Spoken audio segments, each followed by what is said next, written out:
Hello, everyone. Welcome back. Hope everyone had a fantastic weekend. My name's Ryan Selvy, and I'm here to help you out with some emergency editing.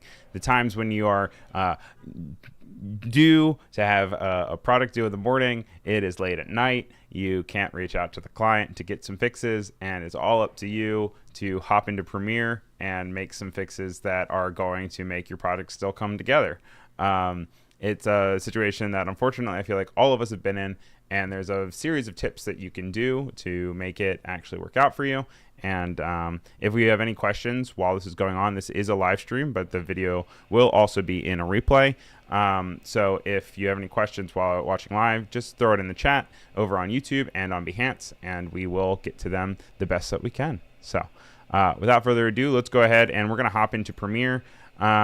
With that said, I do have the Adobe Premiere Pro beta pulled up. It is, at the time of recording, December 2023.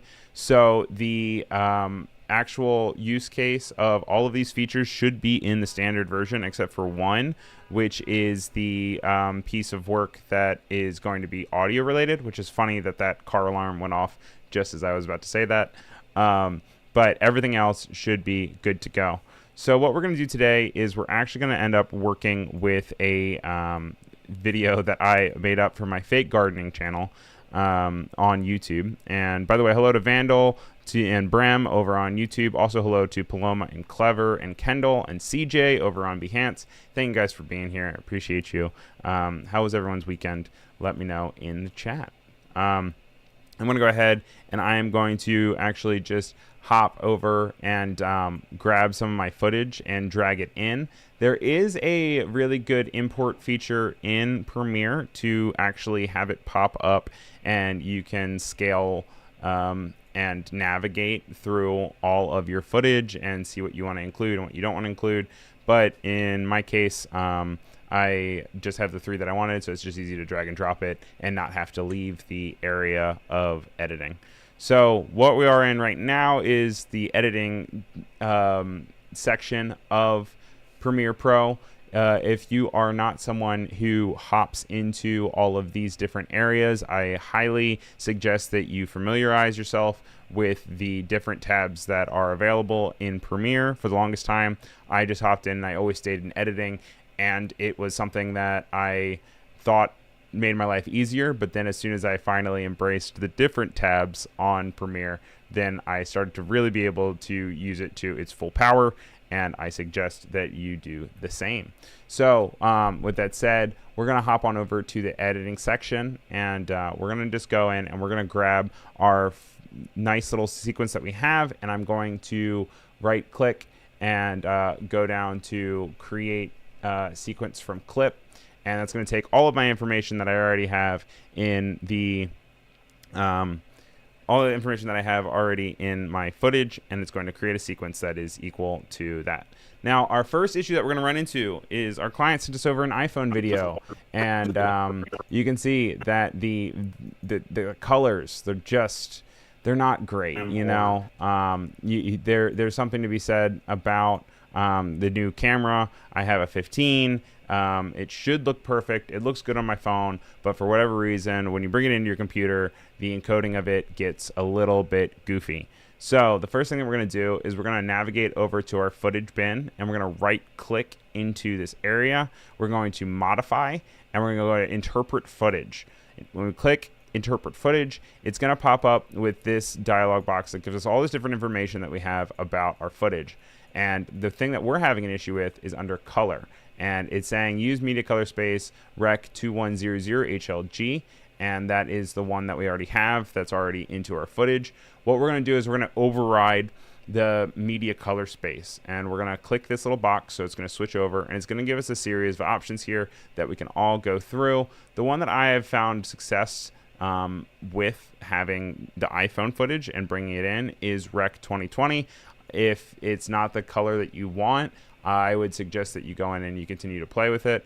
But you can see that there's automatically kind of a shift from what it was already into a closer of a log look.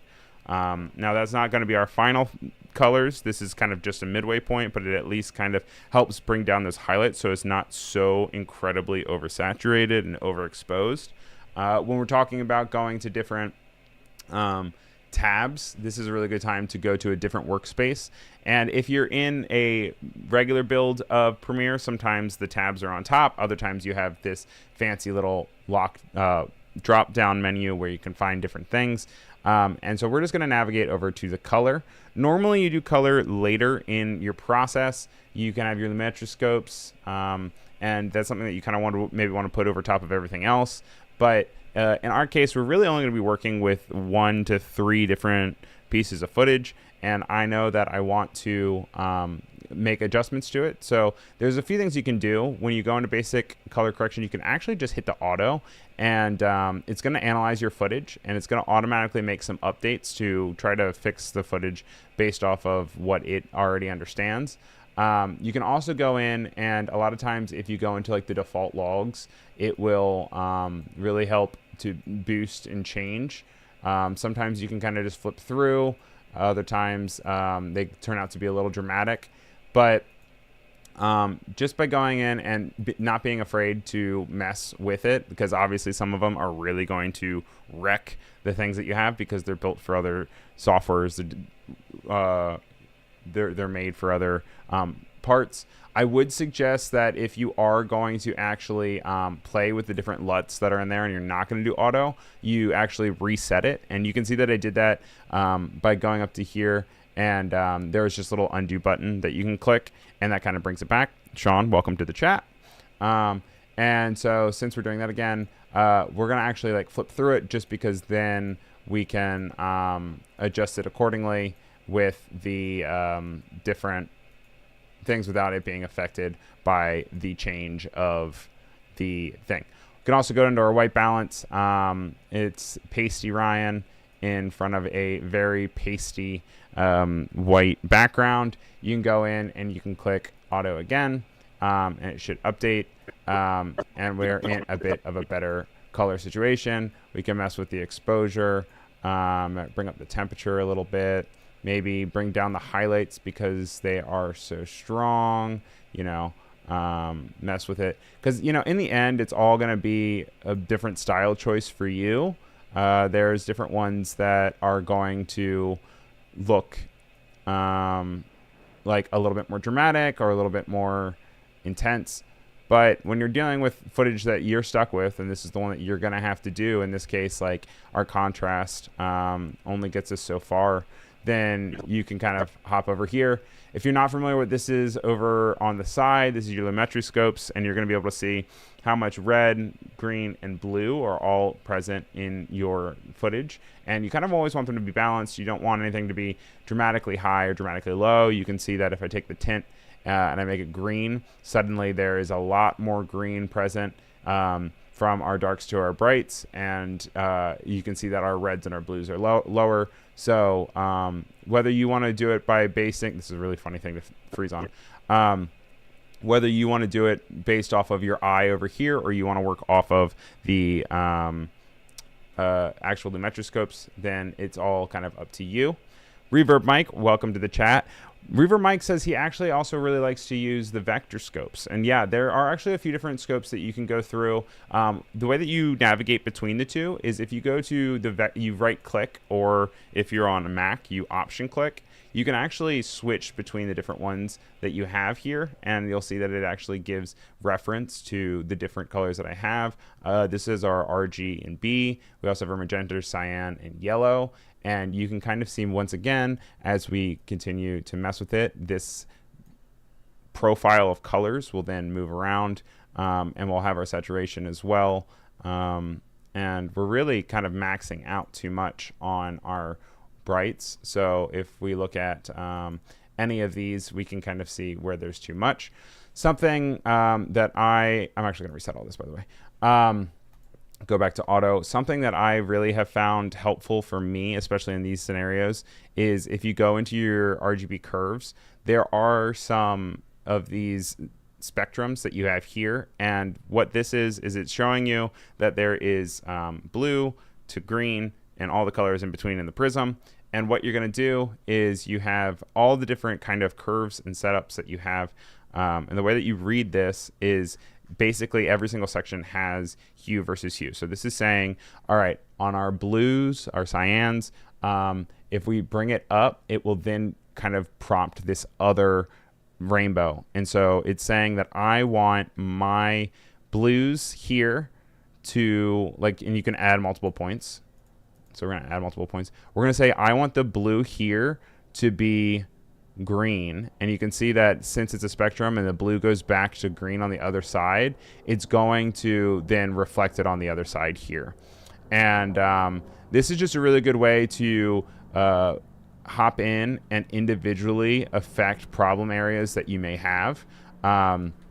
Let's say that you go in here and like we have Luma versus saturation, and one of the things that we're running in is that we're really kind of getting blacked out with our different saturations up at the higher ends.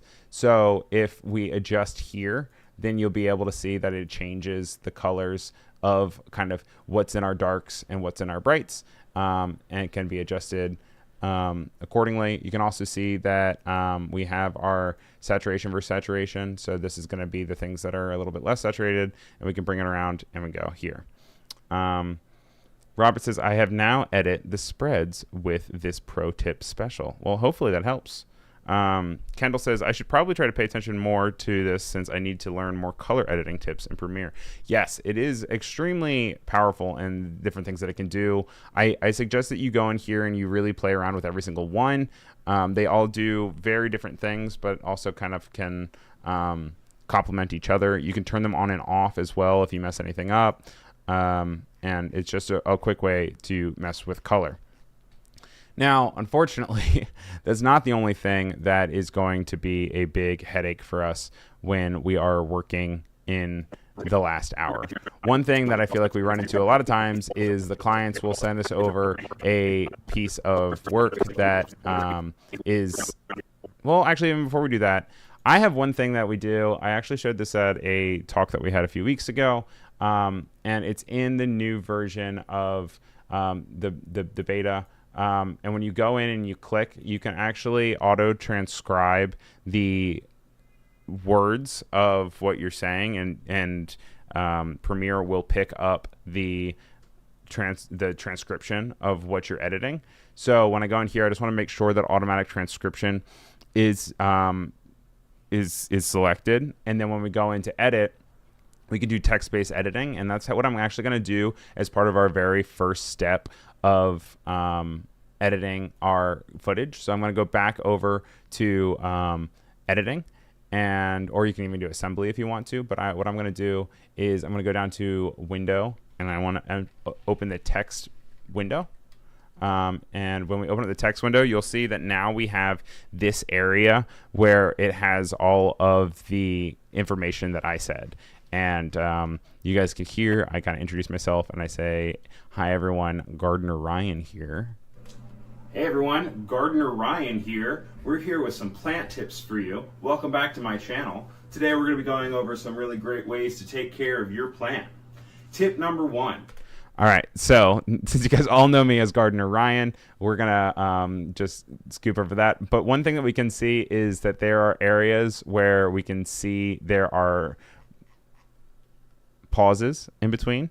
And what we can do is we can either delete them, we can either decide if we want to, when we remove them, we can delete, ripple them, we can cut, extract them, and it will actually update it down here in the timeline. You'll notice that it leaves this kind of area here, and if we go into our settings, you can see that we have all these different editing tools that we can do. We can look for our filler words if we want to highlight those and try to notify them to see if we say ums and uhs, which I do a lot of times.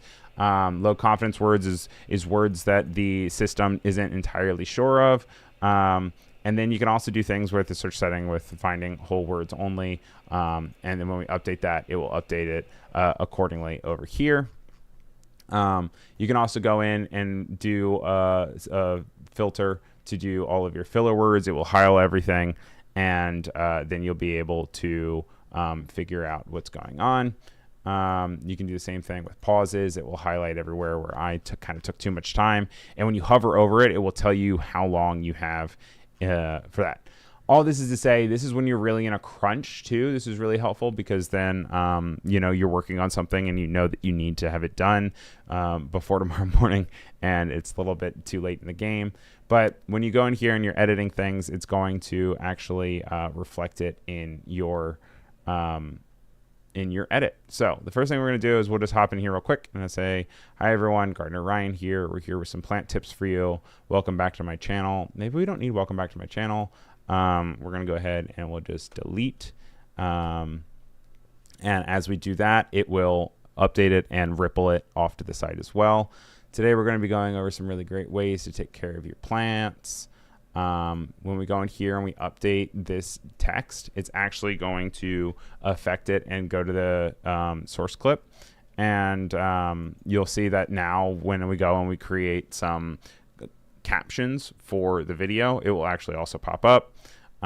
We have tip number 1, make sure you have proper drainage. You'll see that on the bottom here, there's a hole. That's because the watering comes through and comes out the bottom. That we can make sure it's not just sitting in water. Tip number 2, speaking of water. See, so we have our filter still on, so we can turn off and we can just go back to text if we want to. And one thing that I'm going to do here is I want to really divide it up into areas of having a good division between tips. So one way that we can do this is obviously if we say tip into this area, we can then highlight each spot where I say tip, and then we are able to then kind of hop in here and I can easily make some cuts for myself. Maybe I want to highlight each tip a different color. You can right click and you can actually go down to label, and maybe we want to change it to purple or something. And then maybe for tip number 2, we want to label this as a different color, tan, and maybe we want to label this as something else. And so this is just a real easy way to quickly make edits if you want to. One of the other things that you'll notice with this piece of footage that we have is that my audio is not that professional. Moisture meters are a good way to be able to tell if the soil is wet underneath the top layer. The top layer is normally the one to dry out. And you can tell that it sounds okay. You can still understand what I'm saying. But one of the things that is a real make or break for videos is if your audio doesn't sound good, a lot of times your audience will bounce. Like, you can have really good visuals, but as soon as you have bad audio, people are very unforgiving. I don't know what it is. It's something even in professional videos. If you're going to have a situation where you have bad audio, then your audience isn't going to be able to sit through it. They're more likely to sit through bad visuals than bad audio. And I don't know if you guys have played with it at all, but there is a new tool where you can go in and you've always been able, at least in recent versions, to be able to go in here and click auto tag. But we know for a fact that everything is dialogue, so it'll switch. But there's this new AI powered enhance button that will go in, and if you click enhance with everything, it will begin to analyze all your footage and click enhancing speech. And you can even preview it with it on and off, but let's listen real quick to it now fixed. Speaking of water, you might want to get a moisture meter. Moisture meters are a good way to be able to tell if the soil is wet underneath the top layer. Which, I mean, is remarkable. I mean, so let's turn it off real quick. The top layer is normally the one to dry out, but you guys can hear that, right? Sure that it's not wet all the way down. This will tell you if it's dry. I also am realizing that I think my Premiere out also. All right, so let me get rid of this because it's probably echoing a little bit. Excuse me, sorry about that. All right, guys, let's check this out then. So this is it without the without the edit. And they're pretty cheap online. Dry out, but you're going to want to make sure that it's not wet all the way down. Then we're going to go in, we're going to hit the enhanced speech, turn it back on. Dry out, but you're going to want to make sure that it's not wet all the way down. I mean, that's remarkable. If it's dry, that's remarkable. Or wet, and they're pretty cheap on. It's something that is just blows my mind. Now you can always go in and you can change the mix amount of that. So there is less and more. Let's say that maybe it's a little too aggressive. If you hit less, it will then actually kind of bring it back down. But it's not wet all the way down. And you can hear it kind of gets a little bit close. Reverb mics, it also takes out some of the higher pitched parts of your voice. Yeah, it makes me sound way more masculine. And that also it can all be something that you can change if you want. Layer is normally the one to dry out, but you're going to want to make sure that it's not wet all the way down. And that's something also that, you can always go in, you can change it. There's different repairs and stuff. If you want to go on top of that, you can also go in and continue to edit your own thing. Locked in the trunk? I never realized that. That's amazing. Okay, so let's say that you want to sound like you're locked in a trunk. Normally the one to dry out, but you're going to want to make sure that it's not wet all the way down. This will tell you if it's dry, moist, or wet, and they're pretty cheap online. Oh my gosh. Okay. Great. Okay, cool. We're going to turn off the EQ for the locked in a trunk preset. What other ones do we have? We have background voice, intercom, locked in a trunk, old radio, on the telephone, outside of the room. Outside of the room, does that sound different than the trunk? Down. This will tell you if it's dry, moist, or sounds wet, pretty and similar. They're pretty cheap online. Islands where it says, wow, that's going to help a lot. Also, hi to AA Creativo. Now, okay, so I know we talked a little bit earlier, a few minutes ago, that I am in the Premiere beta for it, and some of you might not have the beta. You might not want to update to the beta. Obviously, this is something that will come to the official build, I'm guessing, pretty soon. But there actually is a way to access this without having the beta, and it's actually what originally came out, and it is the podcasting tool for Adobe. And so if you just go to Google and you type something like Adobe Podcast Tool, Podcast Adobe Tool, you can see that it can pull up all of these really great features that one of them is actually the enhanced speech area. And you just go into enhanced speech, you can upload an audio file. It will do exactly the same thing that I just did. And then you're going to be able to go in and export it and then bring it on top. It's some extra steps, and it's a little annoying for your workflow to not be all within Premiere, but it is something that if you want it now and you don't want to be on the beta, that is one solution that you can do. Another thing that happens a lot with clients is they'll send you over this footage and they'll say, hey, real quick, can you please actually update this sequence, because the sequence is in horizontal. We don't want to only upload it to YouTube. We also want to put it on TikTok and on Instagram. Also, we need a 1x1 because in our Instagram, we want it to be something that can be pasted in a square format. And you're like, oh, man, I'm going to have to re-edit all of that. I'm going to have to change all this. They actually have a feature as well now that you can go in. If you go down to sequence, you can go to auto reframe sequence, and it brings up this new dialog box. And you can see that the sequence name is kind of being asked what you want. It'll put a little modifier at the end of it because we have vertical 9:16, which the way that this works is, you have vertical because it's going to have your horizontal first and then your vertical. And you can say vertical 9:16. Motion tracking, you can either do default, slower motion, or faster motion. And this is going to be something that's up to your preference. If you want it to be something that when someone hops off to the side, it quickly jumps over, or if you're going to need a little bit more gumption in order for it to identify that you are moving off to the side, you can go over to default, faster or slower. And so let's go on and we'll just do the default. It actually will also give us options to do nesting. We can say don't nest clips. This will replace your current motion adjustments, or nest clips. This will keep motion adjustments but remove transitions. And that's just if we were already in here and we were already messing with stuff. So let's go ahead and just say don't nest clips because we don't need to. Then we can hit create. You'll see down in the corner, it will then start to analyze kind of what we've got going on. And it's right down here. It says analyzing for auto reframe. So we give it a few seconds. It's a little lost at the beginning because I actually step into frame. But now you'll see that as I move around, it's actually going to continue to just keep me in the center of the frame. I'm going to mute this so you guys don't have to listen to me scrub through it. But in a matter of seconds, we then went from the edit that we already have, and it automatically has reframed it to make it actually be just a vertical that we have. To give you guys just a better idea of the different kind of sensitivities that there are for this feature, we're going to go over, and I want to just show you guys kind of the auto reframe sequence. And we're going to hop in, and rather than just doing the default here, let's do a slower motion, and this will maybe make it so it feels a little less YouTube-y and a little bit more professional. So I'm going to actually go to the sequence name, and I'm going to say slower, and we're going to hit create. And it's going to do the same thing. It's going to be down here in the bottom corner. It takes just a matter of seconds, and it pops up very quick. Joshua Merrill says, auto reframe is wow. Yeah, and the cool thing about it too is that it is also not tied to just turning it into vertical sequences. You'll see here, okay, so let's check this out. At the top of this yellow sequence that we have, you can see that I kind of moved to the side.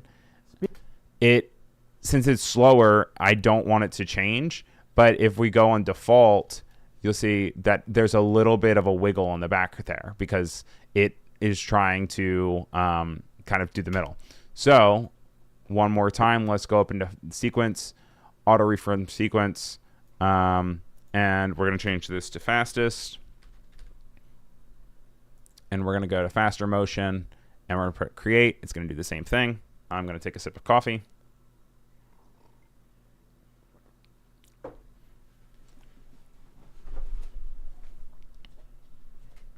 And now we're in fastest. So now you'll see now when we go back to that same exact spot,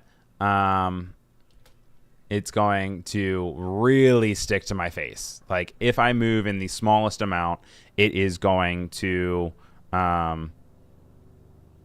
really just want to stick to my face. And if I move around, you know, we're just going to scrub through it quickly, but you can see it bounces all over the place. Which sometimes is what you want. Sometimes you really want it to kind of motion track and figure out what's going on here. Mike says you can help reframe if you shoot the footage to work for both. Exactly. So that's the cool thing is it's like if you wanted to, like, let's say you could even go in here. You can even do sequence, auto reframe sequence. And rather than doing the vertical, we can do custom if we want to. We can do horizontal. We can, so like let's see what it does if we just do horizontal and we do faster motion and we hit this and we're going to say horizontal faster. And let's see what it looks like. It's going to do some fancy work for us real quick. Fix it in production before you fix it in post-production. Yes, always, always, always. Unfortunately, we don't always have that. Oh, I forgot that we need to like scale this up or something. So what I'm going to do actually is we're going to hop back into, we're still in the audio section. We don't want to be in the audio section here. We're going to hop back into here into effect controls. And I want to just go ahead and scale up everything. Also, something that I recently learned, you guys, which is kind of big. Oh, this is disabled when auto reframe is applied. Oh, okay. I never realized that. So we're going to go ahead and we're going to do it. But did you know that you can actually filter what is visible here in the top? So if I add some keyframes here and we say like we do some scaling, you can actually go down here to this small area and do filter properties, and you can do show all properties, show only keyframe properties, or show only edited properties. So if we click that, it's going to get rid of a lot of the other things that we have. Like there's a lot of stuff that's expanded here because we have already added changes to it. But if we go to keyframe properties, it's only going to show the areas that we have kind of selected the highlights. As opposed to when show all properties, it gets really crowded where it has the rotation property visible, where it doesn't actually have rotation doesn't even get affected, but we can go through and keyframed and it gets rid of it so that it's actually easier to do. Welcome to the chat, Arshia. Reaver Mike says, how can you get it to listen to the second channel of audio in Premiere? So when you go ahead and you actually have the different channels down here, I think this is what you're talking about, A1, A2, A3. With the mix, it's going to actually take into account everything that you have. You just have to highlight whichever one that you want to auto-enhance for that. Let's say that maybe you have multiple things that are happening. You're going to want to go in. I record 2 people, and they each have their own channel, but Premiere will only listen to one of the channels to transcribe. Oh, I understand. Okay, and you're talking about it being in the same same thing as well. Okay, since it's not in this one particularly, I don't know how I'm going to necessarily have it pop up, but when you go into the text-based area, what you can actually do is it has this area for your speakers. And so when you go into the import, there should actually be the options here where you have yes, separate speakers, or no, do not separate speakers. And when you click yes, separate speakers, it will actually go in and it should transcribe both of them as, oh, the camera records 2 channels of audio. Okay, so you have the 2 channels that are different from the transcription of the actual edit. I will have to look into that and get back to that for you, Mike. I have not played with that myself. If they're on the same channel, it will be able to flip it. I guess what you could do is you could import them as 2. You could import them as 2 and then make a subsequence of it, maybe. But yeah, I have to look into that, and then I'd have to get back to you for that. But one last thing that I want to do real quick for the auto reframe sequences is just to show you guys also when it can actually go in and you can change it into maybe something that isn't automatically in there. And I want to hop over to horizontal. We'll do square 1 by 1, and we'll do default. We'll do create, and then once again, it'll just show it one more time, and then we'll be able to go from there.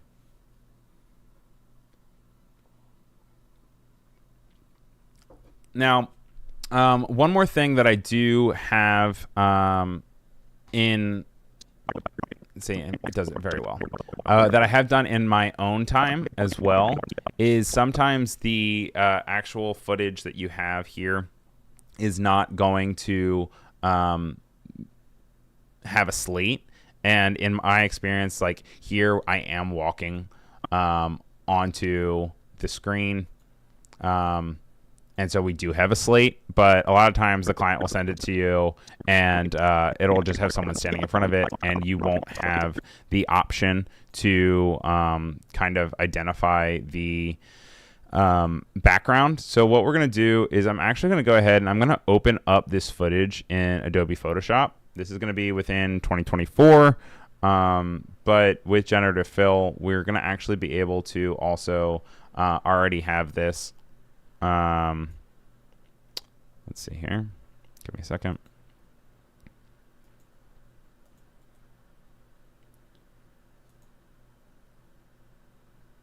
All right. So we're running into an issue where it's not opening it. So one thing that I can easily do.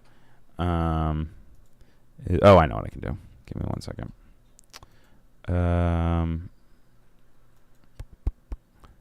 Let's do this. Open with Photoshop. Here we go. So we have our footage now. Oops. Come on. Sometimes my computer really does not like 2 monitors because my Cintiq is quite angry at me. So once again, we have the slate, but we're going to pretend like we don't. And so what I'm going to do here is I want to take maybe, let's see, a good spot that we have. It's not going to be perfect because obviously we can only do so much. But let's say that I want to be able to hop in here.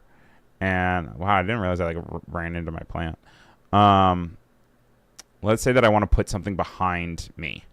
So I'm going to go ahead. I'm going to press Control A, Control C. This is how I normally do it, and create a new composition with the background. You can then go in, and I'm going to do the quick selection tool. There's also select subject, but I don't know if it's going to pick the plant. Photoshop, you blow me away. You blow me away. And so we have a little bit of area here where we can see that the leaf is not selected. And so I want to go in with the quick selection tool. And we're just going to highlight it a little bit more. I'm realizing that not everyone in Premiere understands what's going on. So what I did is I opened it in Photoshop. I pressed Control A. I pressed Control C. That grabbed the frame from my timeline that we have down here. I then went to File, New, create a new composition. Since it's on my clipboard, it's already going to have the 1920 by 1080, which is what it is. Opened up a new thing. I pressed Control V, and then it gave me this. I then went, and there was an area that said Select Subject, and I clicked it. And so what we're going to do here... Also, hello, guys. This is from my cat scratching my neck this morning. I need to trim his nails, and he kneads on my neck, and then my neck gets all cut up. It's crazy. But I'm going to go, what I'm doing now here is I went into the quick selection tool, and that's just going to do some really basic, like kind of machine selection for us. So I'm holding down Alt to get rid of areas, and then not holding down Alt. I'm just clicking and dragging if I want to select it. And it's going to kind of collect here. And then I can press Q. And if I press Q, it's going to show me kind of everything that I have selected and haven't selected. And I can see that down here I have a little bit, because I'm so pasty, that this area here is selected. So I'm going to hit Q again, and I'm going to hold Alt, and we're going to go down here, and then we're going to be able to identify that as me.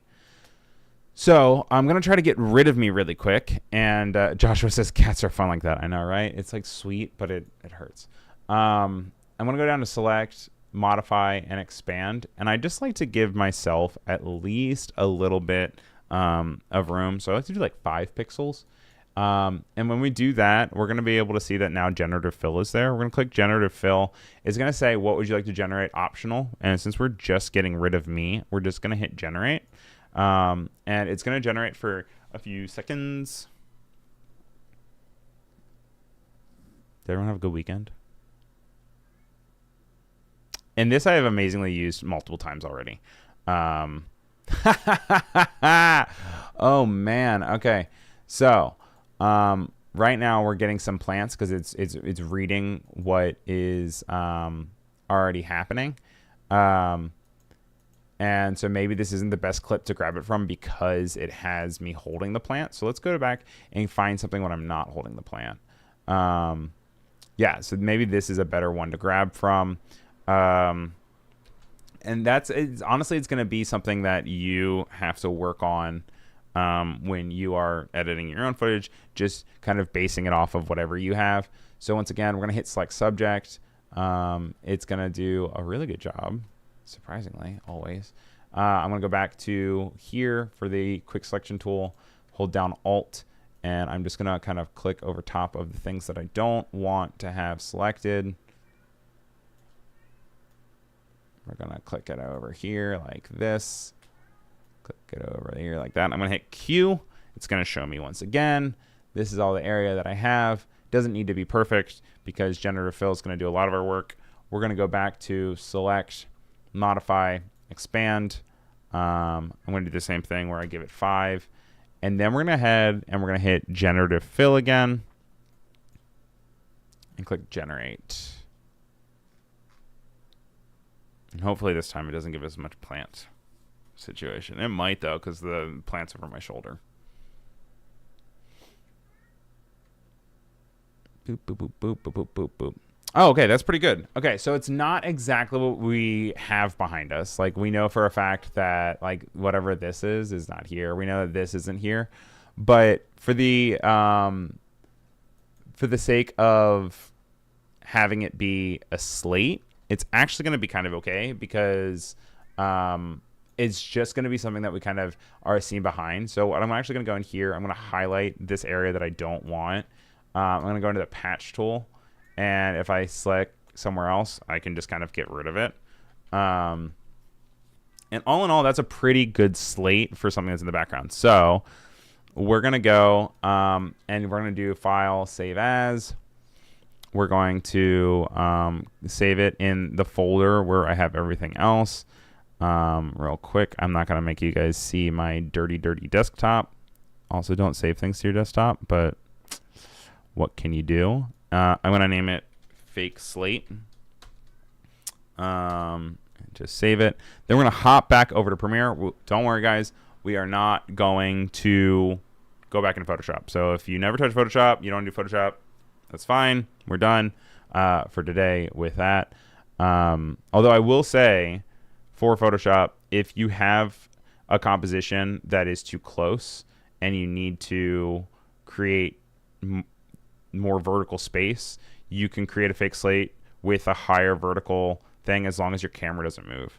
And if we have time for that, I could always kind of bring that up if we want to. But I'm going to go ahead and I'm going to bring in our fake slate. Okay. So now we have our fake slate. As you guys can see, it's on top. We're going to go ahead and put that on an area that is lower than everything else.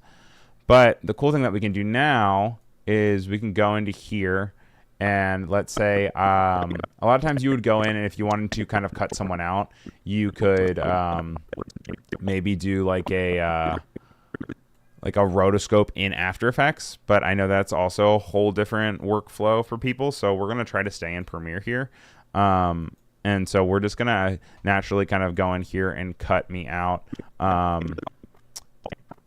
with just Premiere. So I'm going to go in and we're going to hop into the editing area here. What tab am I in? Yes, I am in editing. So we're going to go to Effect Controls and our filter's still on. So we're going to say Show All Properties. We're going to go down to Opacity. And in our Opacity area, that's where we can kind of use the Free Draw Bezier. And we don't have to be precious about this for the most part. I'm just going to click and kind of create an outline around me here. And with that, we're going to actually be able to kind of push me in front. You don't necessarily need to have the full slate to do this, but you can do some pretty cool stuff once you kind of have a fake slate. And plants actually kind of are tricky. I don't know why I chose that as an example to do. But let's say you wanted to kind of move me around. I'm connecting here. But now you can see we kind of have the freedom here. Also, this area down here, I'm going to zoom in for you guys. You can hop in, and you can see that there is like a... Make sure you have... Oops. You can see that there is a area where you can... I always have a hard time navigating around it because I'm so used to After Effects. There's a area over here where you can use defeather and bring it in, and it'll bring it in on both sides. But you can also make all these changes over here on the side, excuse me, with your mask expansion and feather situations. But since we have this fake slate now, and I'm going to kind of expand it a little bit, we're going to go in, I'm going to cut my clip, and we're going to actually get rid of the mask over here. So it's just this small area. And this is something kind of dramatic. Like, I don't necessarily think that this is something that maybe you would do, but maybe you're in a pinch and you need to kind of create something. Now that we have me cut out, we can actually create some position keyframes. And I'm going to do a keyframe right there and a keyframe right here.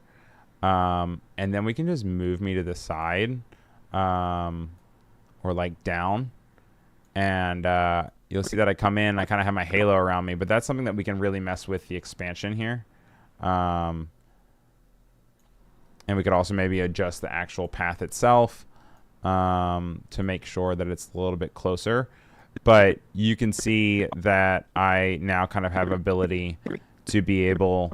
Tip number 3 is also really important to make sure. Now that's super slow. Maybe we wouldn't want to even be that slow. Kind of shows like the ability behind it. We're gonna go to spatial tempo animation. We're gonna say ease in. It's also really important to make sure you. It's also really important. But you can see. Also, I'm gonna mute me so you don't have to hear me. But now you can see that as we do that, like it provides this area where I can now kind of create things. You can also add like text or something behind it if you wanted to. Maybe it's like not a movement situation, but instead maybe it's where you want to put a graphic or something else. So we'll like hop into the text tool here. We'll make sure, let's say, wow. And we will hop on over to here. Maybe we scale it up. You can see that it's available on our timeline here. Like I say, the rotobrush in AE is so good now. Yes, agreed. Normally you would do a rotobrush situation for this, but not everyone is super well versed in After Effects. I want to make sure we stay kind of in Premiere here today. But you can see now that because we have this slate, we are able to have a little bit more freedom of having things behind us, move things around, and work accordingly. So what do we do? We did color, we did audio, we did fake slates. I feel like I wrote something else down that I wanted to do for today. And what is it here? That's definitely not the thing that I wanted. What's there? Horizontal to vertical. That is mostly the things I have. So you guys have any questions that you have where you are kind of working and need to save something from your project and you are unable to figure out how to do it? Throw it in the chat and let me know. If it's a kitchen, it needs a sign that says eat. Not entirely sure what that means. Another thing we can do is kind of as I'm like wobbling around here, something, I think it's a kind of law now. Every kitchen must have one. Oh, to have eat. I don't have eat in the back of mine. But you can move down. We're actually going to just get rid of the fake slate because that was just for examples sakes. We can also go in here and delete this as well. And just because we kind of were messing with it earlier, I do want to go back into color, and I can show you guys a few more tricks to make sure that it kind of looks a little bit nicer.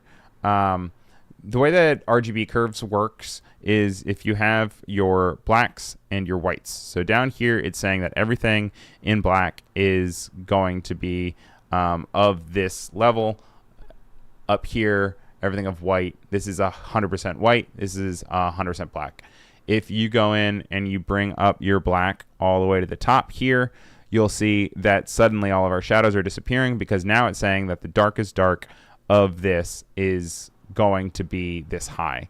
So it's by default working with all colors, red, green, and blue. But if you want to isolate a singular color, you can hop in here. And this is going to be like in our darkest of darks, the red is going to be this present. In our brightest of brights, the red is going to be this present. So let's say you want less reds in your highlights. You can bring this down and you'll see that everything's going to kind of become blue because not only is it affecting this spot, but it's also affecting the gradual increase from dark to light. And you're going to want to hop in and click maybe a section so that you can then create a curve, hence the term curves, to then kind of adjust the way your colors are present. So from this curve, we can learn that our darkest dark, our red is on target. It then kind of increases some red here, and the red is then included in maybe some of our neutrals or our lowers.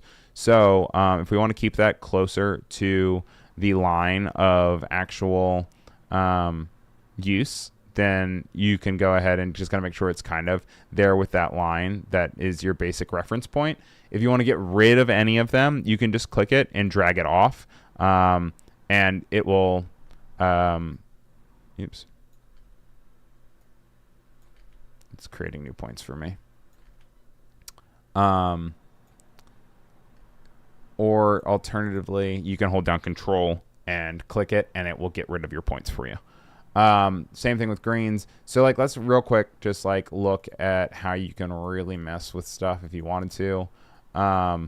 You know, and it can really create a change. Those are RGB curves. Once again, we have all of our curves down here where we have our different lumetric colors. You can also go in here and under creative colors, there is an area for your shadow tint and your highlight tint, which can be really, really helpful. Like, let's say that you don't want to hop into all the different small sections of your curves. You can hop in and maybe say that rather than your shadow tint, you can like hop in and you can say, I want to have just a little bit of red into all of the backgrounds. You can also go in and say you want some blues or whatever, and it's gonna by default be like really hard to push it around because it's made to be subtle. But if you wanted to make it all the way up, you can switch things around. Also in this area of creative, there are a few different looks that you can have. Some of them are going to be logs that are from different cameras, but then other ones are going to be like matrix green, to make it feel like if you're in the Matrix. But if you're frantically cleaning up some footage, I feel like normally you're not going to actually hop into creative. You also have your basic corrections and what have you. Also, one thing that isn't necessarily, I don't know, editing too much, but sometimes when you have all these cuts, like let's say that we went through and we went to our editing and we went through text editing, and we have a lot of these really crazy jump cuts. You can go in and naturally, let's see, it's got to analyze the footage real quick. Oh, because it's muted. So let's say that like there's an area that I want to take out all of the pauses that we have here. So we're going to delete and ripple. And that just means that when it ripples, it's going to make the updates and kind of have it all change afterwards. We can also delete our filler, and you'll see that it didn't do ripple there. And so what happened there is it's keeping my footage there, but it's getting rid of the audio for it. So it's going to be quiet, but it's not going to delete it from actual footage. And so that's actually the part that I wanted to talk about, is that if we go in, we delete, there's going to be like a little cut. And like if you're on YouTube or something, that cut can be fine. But there's a few different things that you can do to hide it. You could always go ahead and like once there's that cut, you can go in and you could maybe bring up the scale. And as it does it, it feels like it's a different shot entirely. Oh, do we still have it? So I sound like I'm in a trunk. Oops. So that's one way to do it. But another thing to also keep in mind is you can always use B-roll. And like B-roll is a really good excuse to be able to just kind of cover up when you have nastier edits. I'm going to go in here and unlink the two so that I can delete the audio because we don't need the audio here. But I have kind of this footage that we have. I also need to like clear this audio because the audio. Well, actually, you guys don't even need to hear the audio. But as I'm talking, and like it will have up, so it pops up. And so now we have this shot of a beautiful plant, but it's a little bit wobbly because I didn't have a stabilizer. So what you can actually do is you can go into your effects, and maybe we either hop into our effects panel, or we can go in here. And if you just go to warp stabilizer, it will actually interpret the footage for you. If you drag it on top of here, it's going to analyze in the background real quick for me, and then it will update and make it feel really smooth. And that's just another way that if a client sends you over really choppy, ugly footage, it's going to stabilize it and make it feel much nicer. If we go into our effect controls, you'll see warp stabilizer is there. So we kind of have this nice smooth footage now. Whereas before, if I turned it off, You see there's some shaking and moving around. And we're turning it back on. Oops. I don't know why it's not letting me turn it back on. Sorry. Oh, because I was I was making the wrong thing visible. You can also go in here and you can change the smoothness. Like maybe you really want to increase it to like 87%, you know. And it's going to make it just a lot cleaner. A lot cleaner.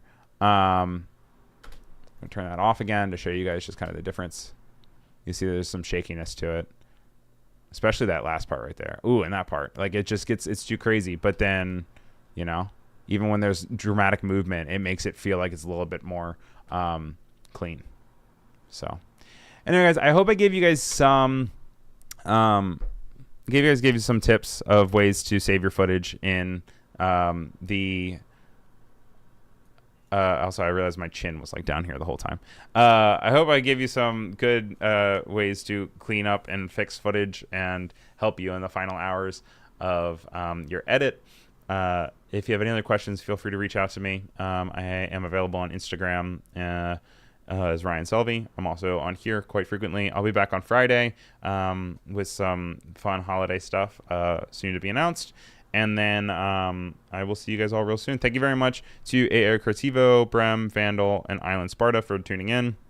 Mike, Joshua, Kendall, Umacorn, Robert, Oliver, Arshia, everyone in chat. Thank you guys for being here. And thanks for keeping me company as we kind of worked through these things.